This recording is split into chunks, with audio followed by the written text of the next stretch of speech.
May I begin by saying thank you on behalf of our 2020 class to all those who have come to celebrate with us today. We are aware of the fact that this is a shared victory. While we may be individually wearing a cap and gown and will walk across this stage to showcase our accomplishment, there is much more represented here than the efforts of singular individuals. For all the mothers and fathers who spoke words of possibility into us, for all the husbands and wives who took on more of your share to accommodate our class schedule and study time, for all the professors and administration who labored over lesson plans, lecture notes, endless emails, questions, and instructions, for all the friends who stood by our side, provided a shoulder and an ear, and cheered us on from the stands. We simply wouldn't be here without you, and for that we say thank you. Class of 2020, can we give our friends, family, faculty, and honored guests a round of applause? In recent years, Dalton State has implemented a series of phrases that serve as a motto for its students. Really, these phrases are a combination of various words that are followed by the word boldly. Students who are preparing for midterms and finals are encouraged to prepare boldly. Those who may participate in many of Dalton State's community involvement projects are reminded to serve boldly. For those of us in the health professions department, we are charged to care boldly. As empowering as all these phrases are, they are nested within an all-encompassing commission to run boldly. As simplistic as this rallying cry may be to most people, I believe the word boldly holds great power and significance for those of us who are crossing this stage today. The dictionary defines the word bold as showing an ability to take risks, confident and courageous, marked by defiant disregard for danger or consequences, so confident, in fact, to suggest a lack of restraint, shame, or modesty. Some adjectives include audacious, heroic, adventurous, unafraid, and strong. See, I believe these words are so powerful because there are many people here who have had adversities, obstacles, fears, and limitations try to hold you back from this moment today. But look around and see what can be accomplished when some people decide that despite the challenges they face in life, they're going to put on their running shoes, roll up their pants legs, cast off restraint, and run boldly. So for those of you in the room today who may wonder what it takes to get here, I want to share with you a few other words that will help you run boldly. First, before you can truly run boldly, you've got to be willing to believe boldly. What do you believe about your world? What do you believe about yourself? What do you believe about your future?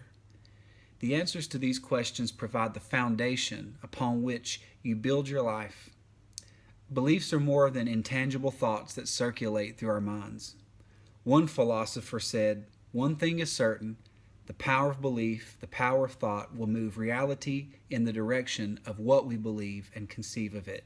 If you really believe you can do something, you can." See, I've always said, it doesn't matter what others believe about you. It's what you believe about yourself that matters. Your beliefs are the road under your feet while you run boldly. Next, before you can run boldly, you must dream boldly. Dreams are powerful. You are here because of a dream. Before this building was constructed, someone had a dream. Before the chair you're sitting in today was manufactured, someone had a dream. Before the first class at Dalton State was ever offered, someone had a dream. And before you filled out the first line of your FAFSA paperwork, you had a dream. In the fall of 2014, I began to feel a dissatisfaction with my life. I had a wonderful paying job, a beautiful wife, a relatively new home, a strong-willed 2-year-old little boy, and we had just found out that we were expecting our second child, the Princess Nora Kate. Life was good, but there was a dull voice deep on the inside of me calling out for something more, something significant, something great. See, there's a seed of greatness inside all of us. While there's nothing wrong with goodness in and of itself, goodness is the number one competitor to greatness. Greatness won't let you settle. Greatness won't let you sleep. And goodness can't quench the thirst for greatness. I had a dream to finish something that I had started almost 20 years ago.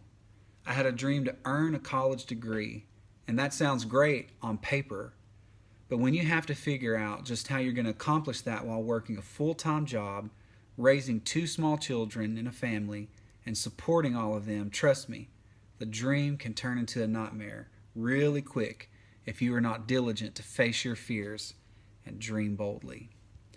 That's why I believe so firmly in higher education. It's not about a degree, it's about a dream. And you can't reach your dream without first expanding your capacity to think differently, to perceive differently, to believe differently.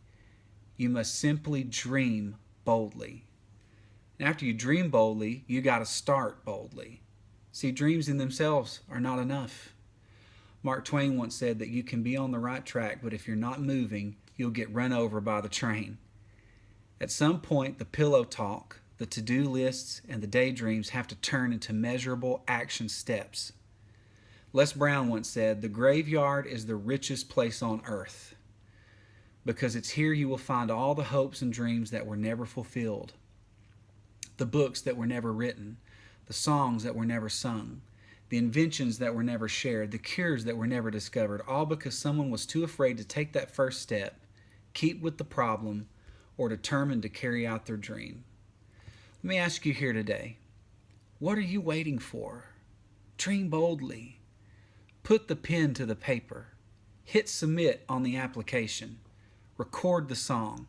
Take the class. Start going to the gym. Buy the house. And for God's sake, ask her to marry you already. Many people here today may not have a problem believing something or dreaming something, but believing and dreaming alone doesn't accomplish anything. You need to start something. Don't wait. Start boldly. After you start boldly, you got to persevere boldly.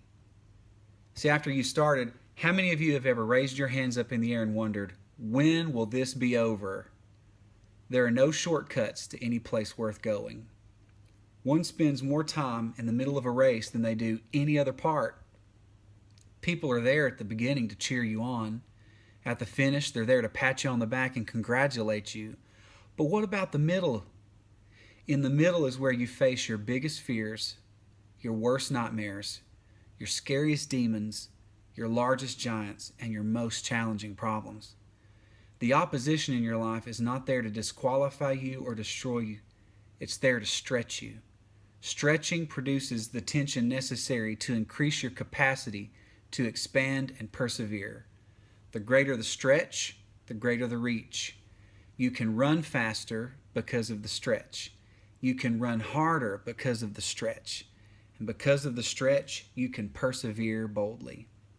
Finally, after you believe boldly, dream boldly, start boldly, and persevere boldly, you will eventually finish boldly.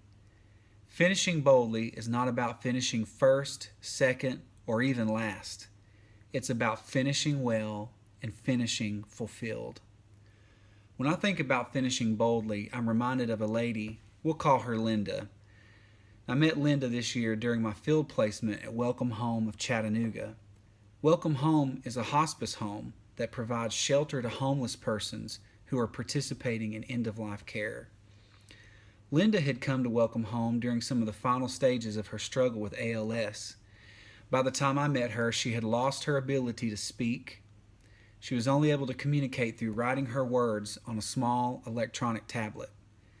During an interview with her one day, I inquired of her about her source of strength in facing such difficulties and uncertainties in life.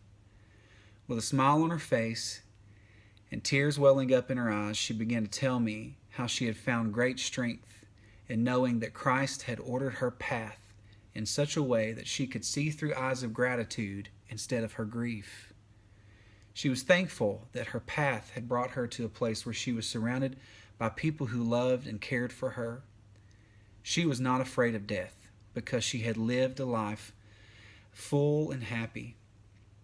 After speaking with Linda that day, I determined myself that if I was going to finish like her, I needed to run my race like her. I need to run with a belief that I can make a difference in this world. I need to run with a dream of greatness that will elevate me above mediocrity and challenge me to face my greatest fears. So, class of 2020, this moment today is not the end, it's only the beginning, the turning of another page. Today's sunset is tomorrow's sunrise. So, without further ado, Dalton State class of 2020, on your mark, get set, run boldly. Thank you.